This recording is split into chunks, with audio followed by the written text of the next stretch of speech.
আজকে আমাদের ডাকসু নির্বাচনের দিন, সকাল থেকে ভোট হচ্ছে 11:30 পর্যন্ত সুন্দরভাবে চললেও যখন আমরা দেখেছি অনাবাসিক শিক্ষার্থীদের হিড়িক পড়েছে, নারী শিক্ষার্থীদের হিড়িক পড়েছে, তারপরে এখানে ভোটে নানা ধরনের মেকানিজম শুরু হয়েছে। আমরা দেখেছি যে এখানকার বেশিরভাগ কেন্দ্রেই নানা ধরনের অভিযোগ এসেছে। উমর একুশে হলের কেন্দ্রে আগে থেকেই যে ব্যালট পেপার সেটা পূরণ করার আমরা তথ্য পেয়েছি এবং একজনকে কিন্তু অব্যাহতি দিয়েছে। আমরা আশঙ্কা করছি যাদের নামে ব্যালট, আমি পরবর্তী শুনেছি যে সেটাতে ছাত্রদলের ব্যালট পূর্ণ ছিল। তো এটা এখনও আমি পুরো কনফার্ম না, কারণ যে নির্বাচন কমিশন তারা এটা আমাদেরকে নিশ্চিত করেনি। তারা নানা ধরনের ব্যাখ্যা নানা জায়গায় দিয়েছে। তারা যে বিবৃতি দিয়েছে সেখানে বলেছেন যে একজন রিটার্নিং অফিসার ভুল করে একের অধিক বা 2টা পেপার দিয়েছেন, এটা বলেছেন তারা বিবৃতিতে। কিন্তু যখন আমি ফোনে কথা বলেছি তখন আমাকে ভিন্ন ব্যাখ্যা দিয়েছেন। তো ওনাদের ব্যাখ্যার মধ্যেই ডিফারেন্স আছে।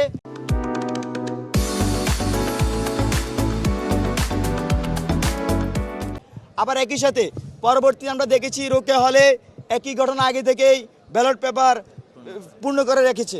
এরকমভাবে শামসুন্নাহর হলেও একজন সাংবাদিক এসে আমাদেরকে সেখানকার ভোট কারচুপি বা ম্যানিপুলেশনের কথা জানিয়েছেন। এছাড়াও বিভিন্ন কেন্দ্রে ছাত্রদলের যারা এজেন্ট ছিলেন তারা কেন্দ্রে যেখানে ভোট দেয় যে বুথটা, সেখানে গিয়ে সরাসরি ভোটারকে ম্যানিপুলেট করতেছিলেন। এখানে ভোট দেয়, এখানে ভোট দাও, পিছন থেকে মানে সে যেন ভিতরে প্রবেশ করবে, এরকম অভিযোগও শিক্ষার্থীরা আমাদেরকে দিয়েছে। তো সব কিছু মিলিয়ে এইখানে আজকের যে ডাকসু ইলেকশন এটা নানাভাবে প্রশ্নবিদ্ধ।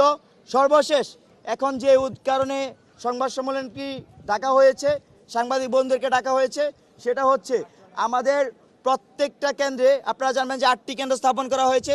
প্রত্যেকটা কেন্দ্রে যারা পোলিং অফিসার হিসেবে ছিলেন তাদেরকে বলা হয়েছে এরকম যে আপনাদের আর কোনো কাজ নাই, আপনারা চাইলে চলে যেতে পারেন, আপনাদের প্রয়োজন নাই। তো আপনারা চলে যেতে পারেন, আবার সাথে বলছে যে আপনাদের প্রয়োজন নাই।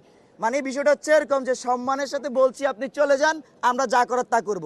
আমাকে বেশ কয়েকজন পোলিং অফিসার, ঢাকা বিশ্ববিদ্যালয়ের শিক্ষক, তারা ফোন দিয়ে আমাকে অবগত করেছেন, তারা পরিচয় জানাতে চাননি। কিন্তু তারা এটা পরবর্তীতে আমি সাংবাদিক বন্ধুর মাধ্যমে খবর নেই, দেখি যে একই ঘটনা ঘটেছে। এবং প্রত্যেকটা যে জায়গায় খবর নিয়েছি সব জায়গাতেই একই টোনের মেসেজ দিয়েছে যে আপনারা চাইলে চলে যেতে পারেন, আপনাদের এখানে আর কোনো প্রয়োজন নেই। তো এই যে কোঅর্ডিনেটেডভাবে, আমরা জানি না ভিতরে কি হচ্ছে, অনেক জায়গায় হুট করে 20 মিনিটের জন্য এলইডি স্ক্রিন বন্ধ হয়ে যাচ্ছে। এই যে কার্জন হলে 20-25 মিনিটের মতো এলইডি স্ক্রিন বন্ধ ছিল। আমরা দেখেছি শামসুন্নাহর হলে 1 ঘন্টা পরে এলইডি স্ক্রিন চালু হয়েছে। আমরা দেখেছি রোকেয়া হলের মধ্যেও এখানে যারা সংবাদকর্মী বন্ধুরা ছিলেন অনেকে জানতে চেয়েছেন ভিতরের তথ্য, অনেককে সেখানে প্রবেশাধিকার দেওয়া হয়নি, সংবাদ মাধ্যমের বন্ধুরা আমাদেরকে জানিয়েছেন।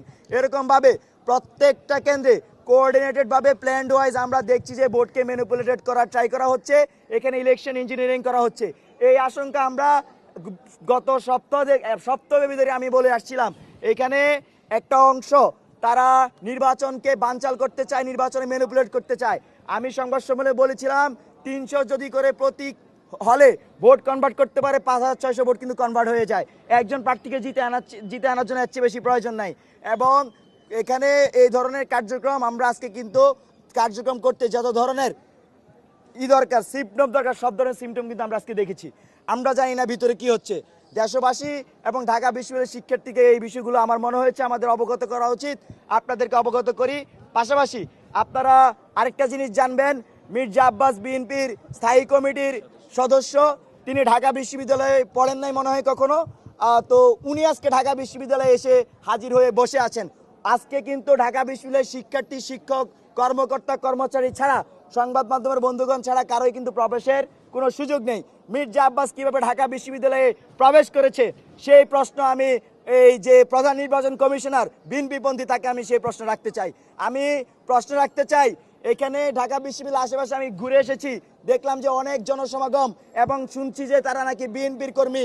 এই বিএনপির কর্মী কি মির্জা আব্বাস নিয়ে এসেছেন কিনা সেই প্রশ্ন রাখতে চাই। তো সবকিছু মিলিয়ে ঢাকা বিশ্ববিদ্যালয়কে অস্থিতিশীল করার জন্য আমাদের কাছে আমরা আশঙ্কা প্রকাশ করছি। আমরা দেখেছিলাম গত বছর জুলাই আওয়ামী লীগ এই ক্যাম্পাসকে অস্থিতিশীল করেছিল, তার বিপরীতে ঢাকা বিশ্ববিদ্যালয়ের শিক্ষার্থীরা প্রথম অভ্যুত্থান ঘটায় ছাত্রলীগের বিরুদ্ধে 15 এবং 16 জুলাই।